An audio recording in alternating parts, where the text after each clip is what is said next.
In 2016, Geoffrey Hinton, the godfather of AI, made the bold statement that at the time we needed to stop training radiologists. According to his logic, it was completely obvious that AI would outperform radiologists within 5 years.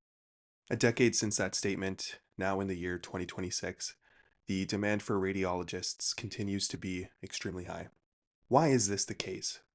If radiology is about pattern recognition, if there's a lot of data out there in the field of radiology, then how is it that machine learning hasn't come in and fully automated the process? Well, the answer to this question is going to surprise you. The first thing I want to highlight is that human beings and machine learning, we operate in two different intellectual niches. Why is it that a 16-year-old can be brought onto the road, taught how to drive, and then subsequently take their vehicle anywhere across the country in any road condition, and that at the same time, Silicon Valley has made a substantial push towards self-driving vehicles, billions of dollars in investments? Why is it that the 16-year-old is able to do a better job of driving than this major establishment? And how is it at the same time that machine learning, artificial intelligence in the space of chess is able to completely outclass humans? The fundamental difference is that chess is a closed system and driving is an open system. It's chaotic, it's riddled with exceptions, there's a lot of noise and very little signal. Diagnostic radiology, much like driving, is an open system, is littered with statistical outliers.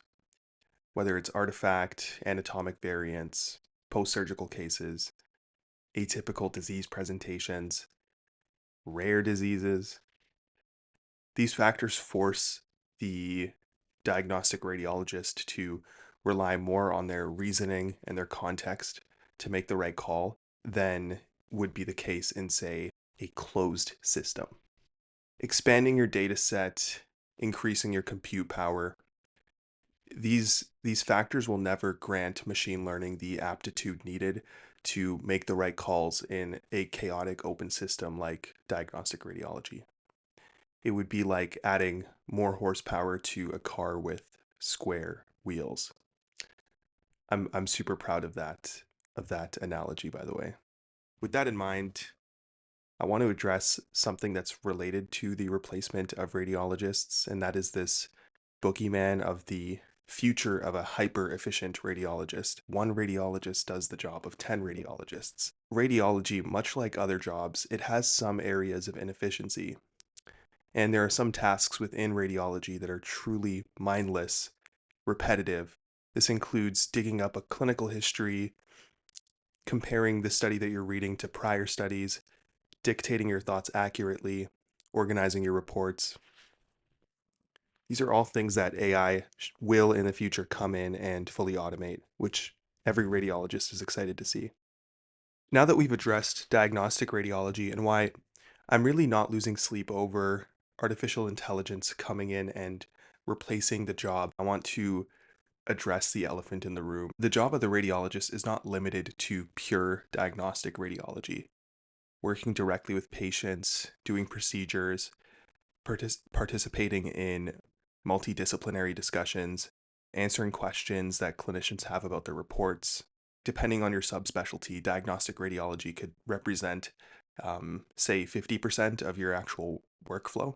If diagnostic radiology is difficult to automate, I think those tasks are like impossible mode or nightmare mode to automate. The next thing that I really wanted to address is that the demand for radiology is not static. What do I mean by this? Well, the world is changing. You know, it used to be that patients would come into the hospital and they would get medical imaging at the advice of their treating provider. But in 2026, in the contemporary era of medicine that we live in, oftentimes patients will have their own ideas for what they want for their healthcare. And this will include oftentimes requesting medical imaging. And why that's the case, I don't know. I think people just in the age of like in the information age just really crave data points about their own health. That's a pretty substantial trend that I think has been one of the reasons why the demand for radiology is going up.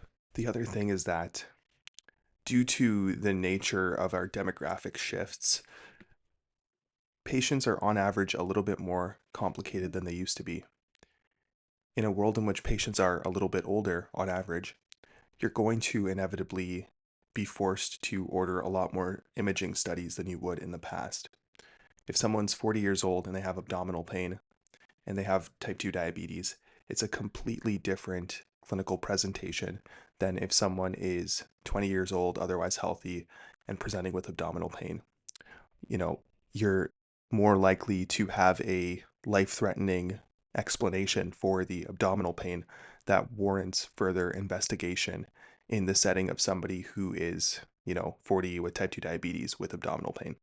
So now that we've gotten all of that out of the way, to address this topic of AI accelerates at an exponential rate, and therefore we have no idea what's going to happen in the future, how this technology is going to evolve.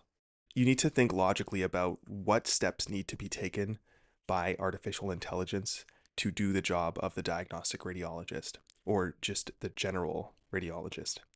And when you think stepwise through what AI needs to do, what benchmarks it needs to meet, you'll realize that the current infrastructure hasn't crossed any meaningful milestones beyond really, really advanced statistical prediction models. And so, unless it crosses that threshold in which it can be taught principles, it can be taught logic, it can be taught context, it can be given a representation of what the world is. Unless it crosses those thresholds, this isn't a topic that's worth losing sleep over. I don't know whether or not I'm going to be right about like the things I talk about here. I just know that I can look backwards and see what the historical trends are. I know what people can financially benefit from. The topic of AI replacing radiologists has made a lot of people really, really rich if you have stake in the game, so to speak. I hope you enjoyed this video. I hope I hope you learned something, At the very least, I hope you were entertained. Um, if you have any other questions or prompts or things you wanted me to talk about, please let me know.